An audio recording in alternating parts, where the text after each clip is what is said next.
जय हिंद मित्रांनो, स्वागत आहे आपलं द गुरुजी यूट्यूब चॅनलवर। मित्रांनो, जे काही कन्वर्टेड यादी सध्या बघायला लागली आहे, तर त्या यादीनंतर बघा जे महत्त्वाचं जे डॉक्युमेंट व्हेरिफिकेशन संदर्भात जे पत्र होतं आयुक्त स्तरावरनं संपूर्ण जे काही जिल्हा परिषद सीओ असेल, मुख्य कार्यकारी अधिकारी असेल, तर संपूर्ण आस्थापनांना सध्या पत्र इश्यू करण्यात आलं आहे डॉक्युमेंट व्हेरिफिकेशन संदर्भात जी काही पुढील कार्यवाही आहे तर ती संदर्भात। तर सध्या तरी जवळपास धाराशिव जी काही झेडपी आहे धाराशिव, तर धाराशिवचं जे काही 3 जुलैला बघा डॉक्युमेंट व्हेरिफिकेशन होणार आहे। त्यानंतर झेडपी जी गोंदिया आहे, तर गोंदिया संदर्भात बघा 4 जुलैला सध्या डॉक्युमेंट व्हेरिफिकेशन होणार आहे। आणि झेडपी बघा सांगली संदर्भात देखील पत्र सध्या इश्यू करण्यात आलं आहे, तर सांगलीला 3 जुलैला सध्या डॉक्युमेंट व्हेरिफिकेशन होणार आहे। तर जे काही महत्त्वाचं आजच्या व्हिडिओमध्ये सध्या जे काही डॉक्युमेंट तुम्हाला घेऊन जायचे आहे तर ते कोणकोणते असणार आहे आणि डॉक्युमेंटसोबत जे इतर जे प्रमाणपत्र आहे ते प्रमाणपत्र देखील बघा आजच्या व्हिडिओमध्ये संपूर्ण डिटेल्स तुम्हाला माहिती या ठिकाणी बघा मिळणार आहे। तर व्हिडिओ शेवटपर्यंत नक्की बघा। तर या ठिकाणी स्क्रीनवर तुम्हाला दिसत आहे त्याचे महत्त्वाचे जे पवित्र पोर्टल शिक्षण सेवकच्या यादीनुसार कागदपत्र पडताळणीसाठी बघा जे कागदपत्र सध्या आपल्याला लागणार आहे तर ते कागदपत्राची या ठिकाणी लिस्ट आहे। तर आपले जे कागदपत्र होते तर ते सेल्फ सर्टिफाई जो आपण केलेला फॉर्म होता, तर त्या फॉर्मवर सध्या कोणती माहिती दिली होती तर त्यानुसार तुम्ही कागदपत्र सध्या बघा कॅरी करायचे आहे। तर ह्याच्यामध्ये कागदपत्राची ही लिस्ट देण्यात आली आहे। तर ही लिस्टमध्ये बघा संपूर्ण जी काही डिटेल्स आहे तर ती आपले बघूया। तर पहिलं म्हणजे या ठिकाणी बघा 10वीचं म्हणजे SSCचं गुणपत्र प्रमाणपत्र हे तुमच्याकडे ओरिजिनल या ठिकाणी बघा असणं गरजेचं आहे। त्यानंतर SSCचं म्हणजे 12वीचं गुणपत्रक आणि प्रमाणपत्र, मग याच्यामध्ये गुणपत्रक वेगळं असतं आणि जे पासिंग सर्टिफिकेट असतं प्रमाणपत्र तर ते वेगळं असतं। तर हे दोघे तुमच्याकडे असणं या ठिकाणी बघा गरजेचं असणार आहे। त्यानंतर पदवीचं गुणपत्रक आणि प्रमाणपत्र म्हणजे या ठिकाणी पदवी म्हणजे तुमचं BA झालेलं आहे का, BSc आहे का, किंवा मग तुमचं दुसरं जे काही बॅचलर डिग्री असेल तर त्या संदर्भात गुणपत्रक आणि प्रमाणपत्र। मग प्रमाणपत्र म्हणजे कोणतं तर ते डिग्री सर्टिफिकेट संदर्भात प्रमाणपत्र।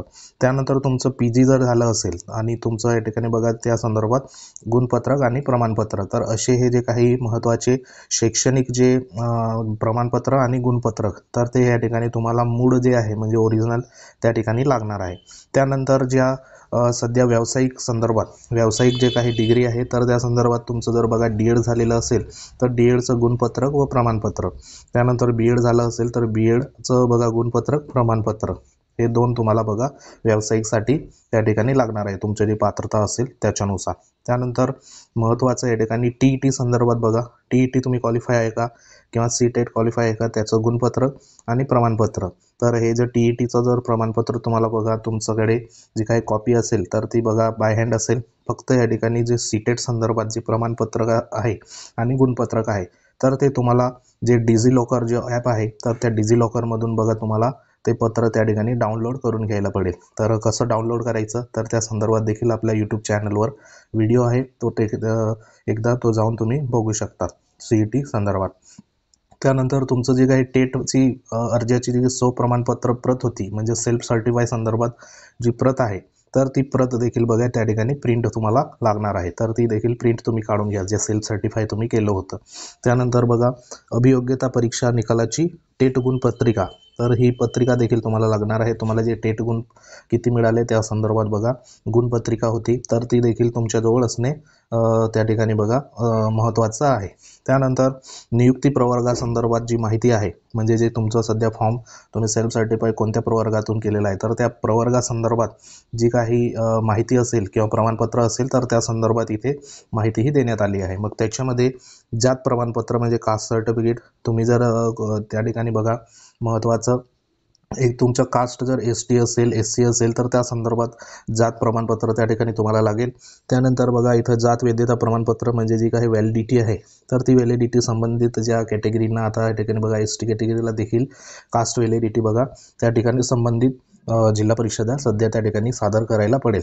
त्यानंतर तुमच्याकडे नॅशनॅलिटी डोमोसाईल संदर्भात जे प्रमाणपत्र आहे राष्ट्रीयत्व व अधिवास प्रमाणपत्र म्हणजे नॅशनॅलिटी आणि डोमोसाईल, तर हे प्रमाणपत्र देखील बघा ओरिजिनल तुमच्याकडे असणे गरजेचं आहे। आणि तुम्ही जर बघा नॉन क्रिमिलियरमध्ये त्या ठिकाणी मोडत असाल तर ते प्रमाणपत्र देखील तुमच्याकडे असणे गरजेचं आहे। तुमचं बघा MSc संदर्भात सेल्फ सर्टिफाय करताना तुम्ही यस केलं असेल तर ते पत्र देखील प्रमाणपत्र देखील बघा तुमच्याकडे असणे गरजेचं आहे. तुम्ही जर न केलं असेल तर काही हरकत नाही.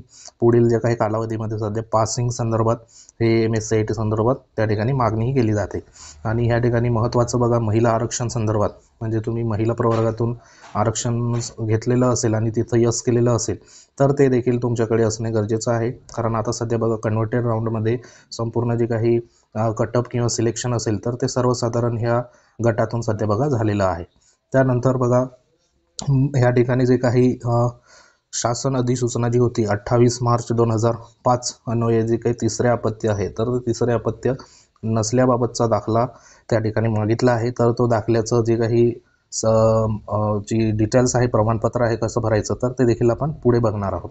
त्यानंतर बघा, ओळखपत्र संदर्भात आधार कार्ड असेल, पॅन कार्ड असेल, मतदान, ड्रायव्हिंग लायसन इत्यादी कोणतंही एक राहिलं तरी त्या ठिकाणी चालून जाईल. त्यानंतर जे हॉरिझॉन्टलमध्ये बघा, ज्यांचं खेळाडू, अपंग, प्रकल्पग्रस्त, माजी सैनिक, अंशकालीन ह्या संदर्भात बघा तुमचं आरक्षण असेल तर त्या संदर्भात संबंधित प्रमाणपत्र तुम्हाला बघा त्या ठिकाणी लागणार आहे. त्यानंतर माजी सैनिक संदर्भात प्रमाणपत्र ज्यांना लागू असेल ते.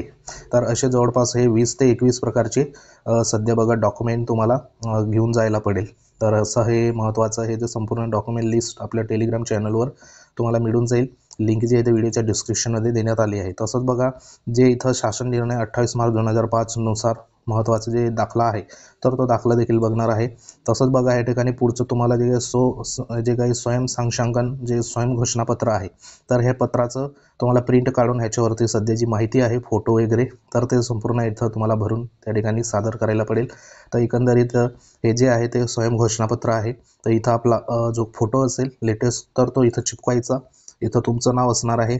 इथं बघा जे काही डिटेल्स आहे, वडिलांचं नाव, वय वगैरे आहे, आधार नंबर, व्यवसाय जो असेल तो, आणि या ठिकाणी बघा राहणार, हे संपूर्ण डिटेल्स तुम्हाला इथं भरून घ्यायची आहे. खाली तुम्हाला स्वाक्षरी या ठिकाणी बघा करायची आहे. नाव लिहायचं आहे, दिनांक ज्या दिवशी तुमचं डॉक्युमेंट व्हेरिफिकेशन असेल त्या दिवशी. हे आधी प्रिंट करून घ्यायची. त्यानंतर A4 कागदावरती प्रिंट करायचं. त्यानंतर जे पत्र होतं या ठिकाणी बघा, प्रमाणपत्र लहान कुटुंब संदर्भात, तर ते देखील तुम्हाला भरून घ्यायचं आहे. जरी तुमचं या ठिकाणी बघा लग्न झालं नाही, अपत्य नाही, तरी देखील हे तुम्हाला भरायला पडेल. तर ही प्रिंट देखील तुम्ही काढून घ्या. इथं तुमचं नाव, त्यानंतर इथं वडिलांचं, तुमचं वय वगैरे आहे, त्यानंतर बघा पत्ता, आणि ह्या ठिकाणी बघा जाहीर करतो की माझं नाव, म्हणजे ह्या ठिकाणी जे काही पदाचं नाव असेल, तुम्ही ज्या पदासाठी सिलेक्शन झालं आहे ते, आणि आज रोजी तुम्हाला एक आहे ह्यात मुलगे किंवा 2 आहे, जे काही अपत्य असेल तर ते ह्या ठिकाणी टाकायचं.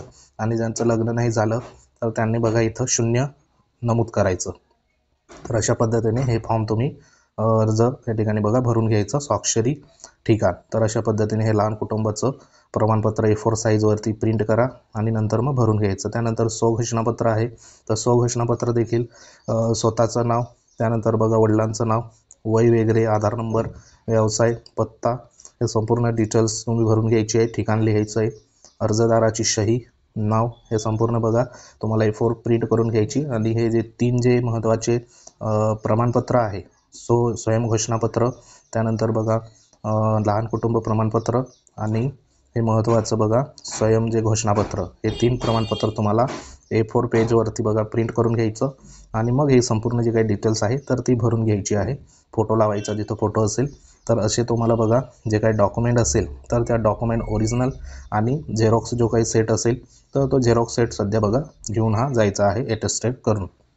तर अशी ही एक महत्त्वाची पवित्र पोर्टल शिक्षण सेवक ज्या सध्या बघा सिलेक्ट झालेले आहे कन्वर्टेड यादीमध्ये, तर त्या संदर्भात कागदपत्र पडताळणी संदर्भातची महत्त्वाची डॉक्युमेंट आहे तर ती तुम्हाला घेऊन जायची आहे. सध्या एवढीच माहिती होती. तर संपूर्ण जे काही कागदपत्र असेल तर एकदा चेक करून घ्या.